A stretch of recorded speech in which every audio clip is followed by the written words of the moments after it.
Hey guys, these are our notes for today on the Earth's interior. In your table of contents, if you have your notebooks, please go and write Earth's interior and whatever page number you will be starting on. I've started some of the notes already because I'm going to draw some pictures in here and make sure where I wanted to put those pictures. So to start your notes, I want you to title it Earth's interior. And our first little section here at the top. Remember last week when we were doing all our little experiments, knowing what the Earth is made of, because we have not been able to go into the Earth because we don't have the tools to do it. We've been to space, but we haven't been into other parts of the Earth yet. So kind of crazy. So we live on this planet, but we can't get to these parts. But we get to space, and we get to the moon, we get to Mars. So pretty cool. So scientists know the interior structure of the Earth because of, number one, density. And we did a lot of density labs last week on how dense certain rocks were, and that's how we could tell what the Earth is made out of. Also, we talked about the polar arrangements of different rocks, the magnetic rocks. So that's another way scientists know what the interior structure of the Earth is made out of. And number three, seismic waves. So talking about earthquakes. So those are three things we're going to cover here in the notes. So number one, and I already kind of started down here because we're going to draw a picture for it, is the layers by density.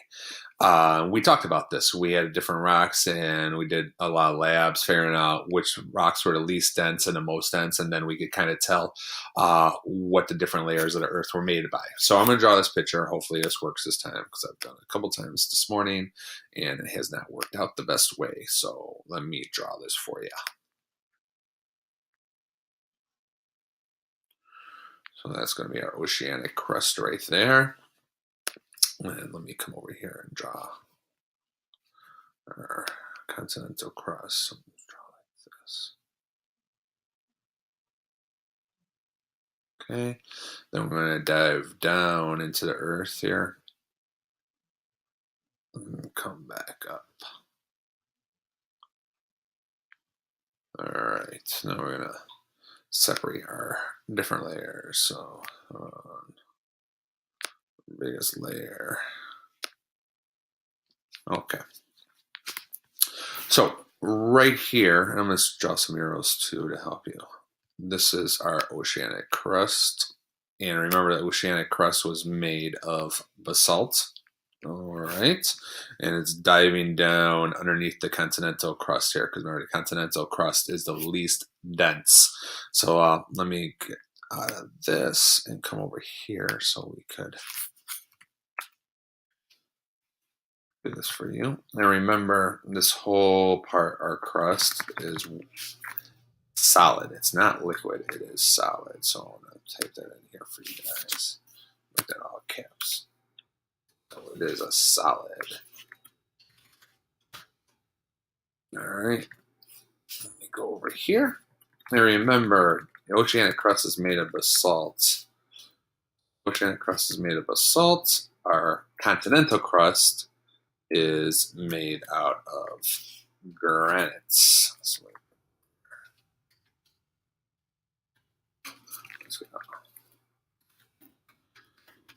remember, the granite is the least dense, so it will float.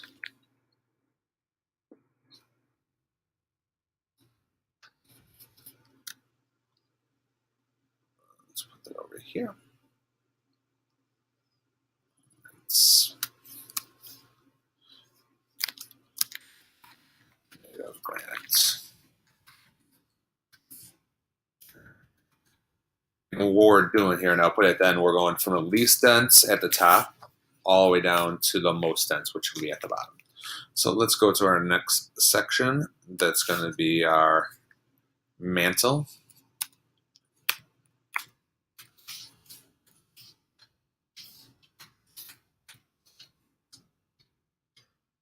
Remember, the mantle is liquidish. It's not necessarily a solid, it's not necessarily liquid, it's, we're going to use the word liquidish. We'll put that underneath there. So the word we used in class was plasma.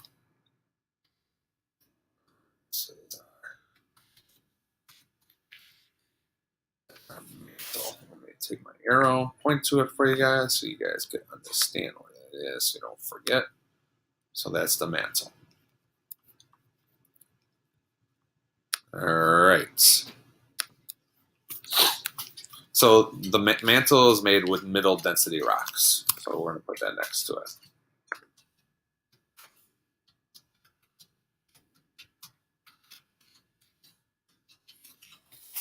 And you need to go over here.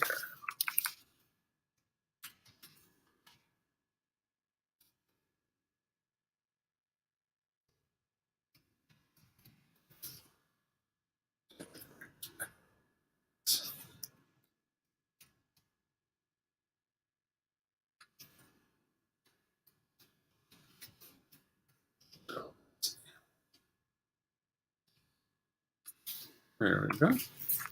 All right, middle density.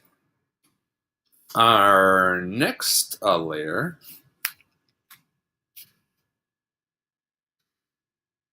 is liquid, and I'm just going to put that right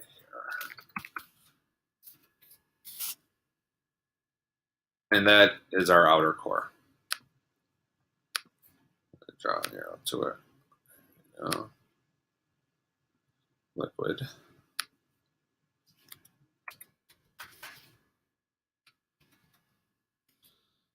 And this would be the outer core.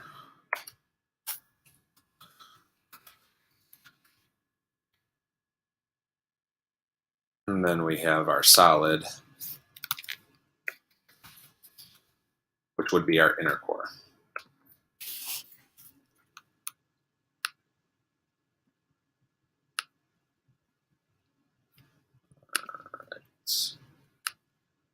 I don't know. Oh.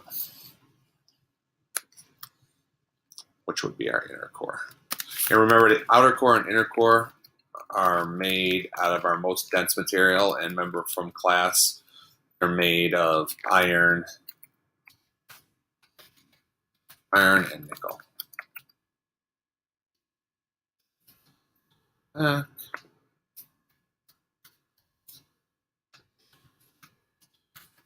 Iron and nickel.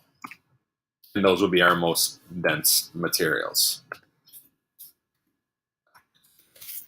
All right, so again, remember we could know by the density of different rocks what our planet is made of. Remember our oceanic crust right here, made out of basalt. Continental crust made out of granite. Remember, granite is the least dense, so it floats over the oceanic crust, and the crust is solid. The next layer of Earth would be the mantle, which is liquidish plasma-like, so it's not quite a liquid, not quite a solid, and it's middle density rock. All right, then we get our outer core, which is all liquid, combination of nickel and iron. Then we get the inner core, which is solid, and that is also a combination of iron and nickel. So hopefully you're able to draw the picture. Hopefully my picture did not confuse you. Remember, it goes from least dense at the top. Let me see if I could draw this over here.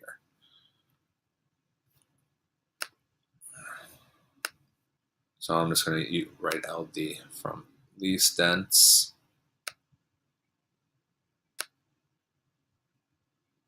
to most dense.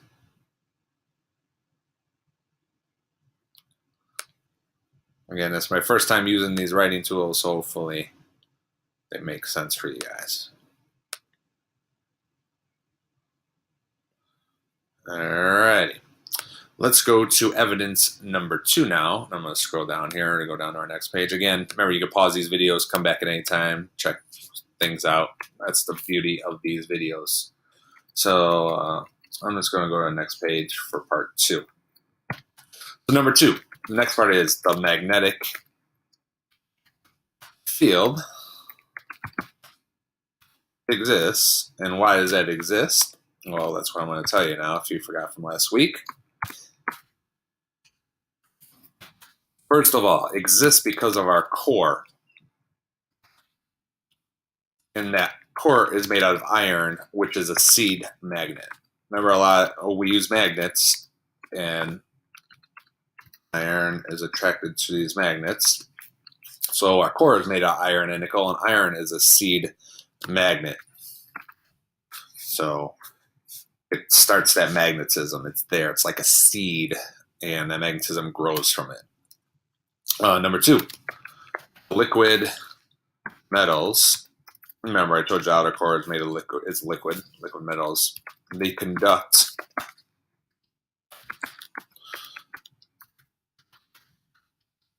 magnetism out there to the crust.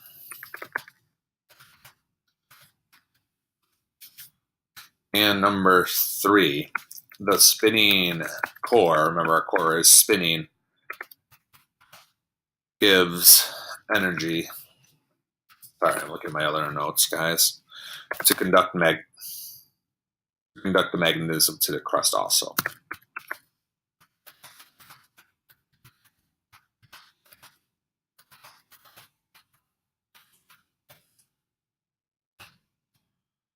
And how we know this, in the oceanic crust, there is a record.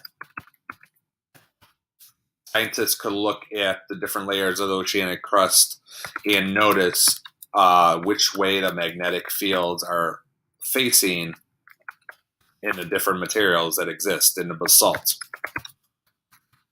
and the fossilized shells of different creatures. So that's pretty cool.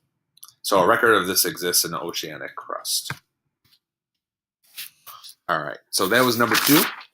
Got one more piece of evidence. Remember, there's 3 pieces of evidence. And number 3 was the seismic waves from earthquakes. Put this in here and make sure you guys can see this. So I'm going to scroll down again. So seismic waves. These give us our best. That's what the capital would be. The best info about Earth's interior. And the reason why is all about those waves we talked about in class, the P waves, S waves, and surface waves, and how they move, primarily the P and S waves.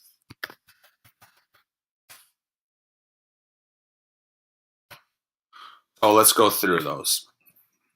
So first we got our P wave. And we're going to make some general notes here about P wave here, just like in a list here. So a P wave, remember, primary. What primary means? Primary means it's the first wave. They go through, let's bring that back. Primary first wave, they have high energy. Move through solid and liquid because they're going so fast. They have enough energy to do that. They're more of a push-pull. So you push it and pull in, so it's not going up and down, but compressing.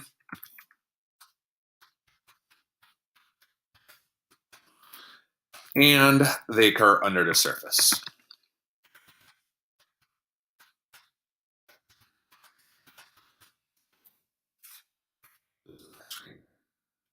So that's P wave. Next one was S waves. Or S wave is secondary. The shake, actually secondary, so second wave. Shake. Side to side. Slower than a P wave.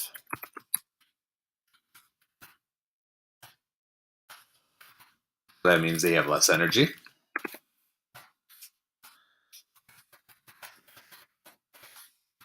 Move through solids only. And they occur under the surface.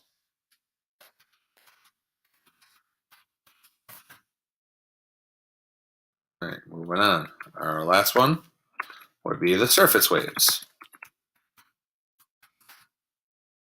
So they are the slowest. Okay, they arrive last. That'll be the third wave. on the surface only. The screen keeps falling. And surface waves cause mass destruction. So these are what would shake the buildings and stuff if the earthquake happened in the city and cause those buildings to fall down and other things to happen, fires, breaking the pipes, all that. All right, and what I'm going to do here, I'm going to put a picture in here for you guys. So let me insert a picture so you can see that seismogram. Let's see what it would look like.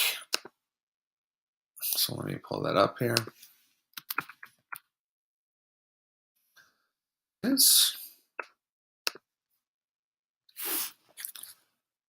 All right, so this seismograph. So you can see the P wave is the first one to arrive. Then the S waves come right after that. They're slower than the P waves, like we talked about. Then the surface waves arrive last. So this is a timeline of earthquake, the waves. So again, remember, P waves are the fastest. S waves are the slower than the P waves, and the slowest would be the surface waves, which cause the most destruction. All right. So those are actually the end of our notes today. They were not a lot. I am going to put 2 videos here. Hopefully they work better than they did the first time I did this with you guys. So a couple videos to help you understand these topics. Again, ask me questions if you have any during this video. And once you're done with this video, I'm going to have you look at the short answers, which will be on the test on Thursday. And I want you to practice those. So let's go over to my YouTube videos. All right, so let's switch this. I'm gonna record this tab. Aha, it's working. All right, so we're gonna go to our playlist here. And I want you guys to kind of watch these videos. There's only 2 of them, not very long. To give you the type of learning experience you need, DeVry offers a flexible approach, so you can learn where and when you want. Get started at devry.edu. We can go hundreds of thousands of miles into space, but when it comes to inside the Earth, we have barely scratched the surface.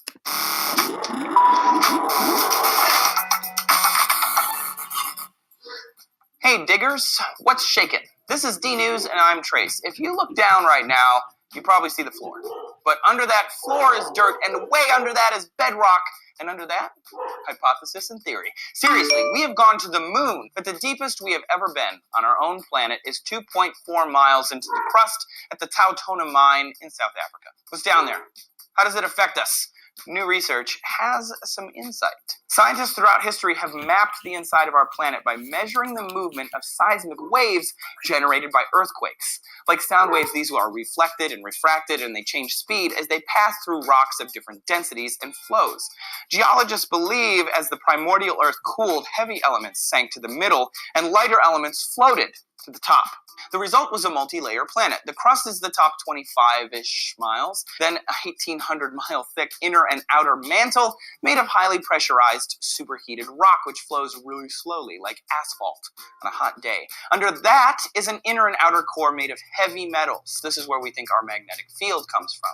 The outer core is a hot liquid iron alloy, and the inner core is probably solid nickel and iron. Thanks to some new computer models from the University of Leeds and the Swiss Federal Institute of Technology, we've modeled the inside of the planet 100 times more accurately than ever before. The new model has revealed the moon-sized inner core is super rotating in an easterly direction, and the outer core is flowing much slower in a westerly direction. This opposing rotation is like a generator that we think creates the magnetic field of our planet called the geomagnetic dynamo. Doomsday predictors complain about this field switching or disappearing altogether, but science has shown the magnetic field has already done that. Back in 1692, Edmund Halley, like the comet, showed that the Earth's magnetic field has a westward drift. And by looking at 30,000-year-old lava flows, geologists can tell it's also drifted eastward at times. That's not really what these doomsdayers mean, though. They mean a pole swap. North becomes south, south becomes north. OMG! This has happened too. 780,000 years ago, during the Stone Age, the magnetic North Pole was actually on the bottom of the planet. Science! Now, with the help of these computer models plus centuries of seismic tests in geology, we know more about how the core of our planet works and also the magnetic field. The swapping isn't going to do anything too crazy. A switch of east-west drift ain't a big deal. We have to adjust for that anyway because the magnetic North Pole isn't perfectly aligned with the North Pole. It's drifting westward 1 compass degree about every 5 years or so. But a switch of the north-south field would take between 1,000 and 10,000 years and would definitely affect humans. During that time, compasses wouldn't work, and scientists think our weakened magnetosphere wouldn't block cosmic particles as easily. This would cause more intense and frequent aurora, cool, but maybe other problems like ozone holes and maybe increased cancer rates. No one's exactly sure. So what do you think of this? Are you worried? Spill the beans, and thanks for sticking around with D News today. Make sure that you subscribe so you can find more D News without a compass, and we'll catch you on the flip side.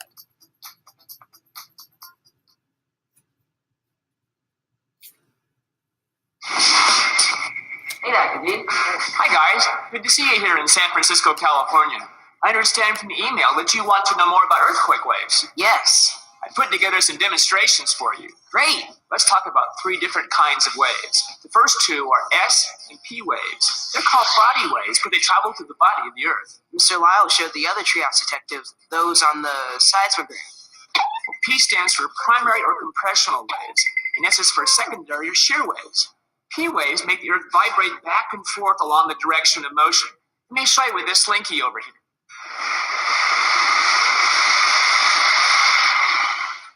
Those don't look like the waves I'm used to seeing, like ocean waves. The wave you're used to seeing has up and down or side-to-side motion. This is like the shear wave or S wave. Looks like this.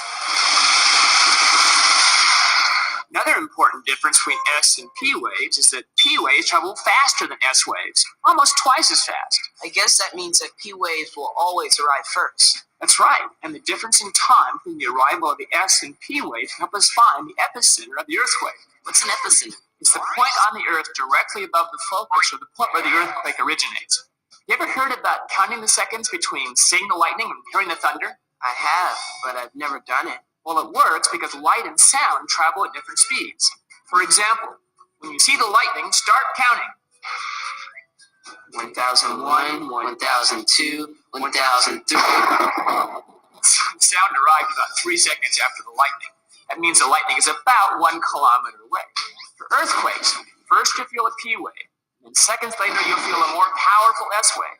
For local earthquakes, every second that you count means you're about 8 kilometers further away from the epicenter. I don't think I'd be counting the seconds if I was in an earthquake.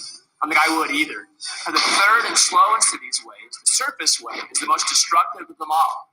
Here in California, they have to build structures to withstand these dangerous waves. How do they know how to do that? One way is for engineers to use shaky tables like these, only much bigger, to test their designs. Let's try it out.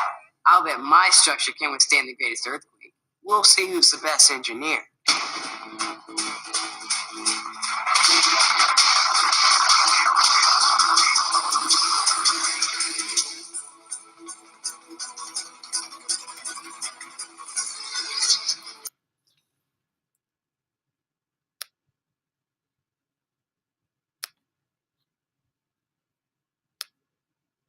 All right, guys. So those 2 videos, hopefully they helped you understand the topics we are covering.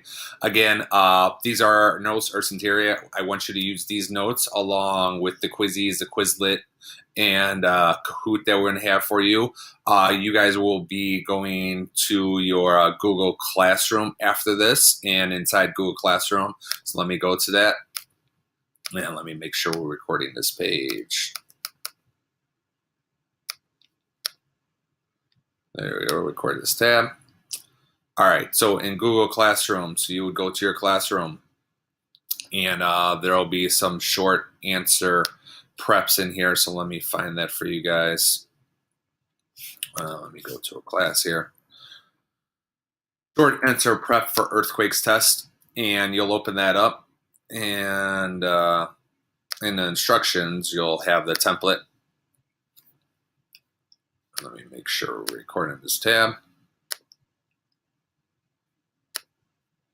All right, so here's the 2 questions. So this is a Google Doc again. So what I want you to do is use your notes. That's all you have for today. you could use those. I'll also be posting the Quizlink who we'll be doing tomorrow in class. So the two questions, the first one is which of the two body waves cannot travel through the outer core, and tell us why. And the second question is, how can the waves generated by an earthquake explain which layers of Earth's interior are solid and which are liquid? So they both have to deal with number 3 in your notes, the seismic waves. So you don't have to write it completely out. You can, and we'll give you some critique and let you know if you're doing it right or wrong, or you can just brainstorm and write some stuff down. We can let you know if that's right also. So that's pretty much it. Hopefully these helped you out. I'm going to stop these notes now. Probably be end the class very shortly. Have a good day. Again, if you have any questions, please let me know, and these notes will be posted to YouTube, and also I'll be posting these onto your Google Classroom. Thank you. Again, have a great day.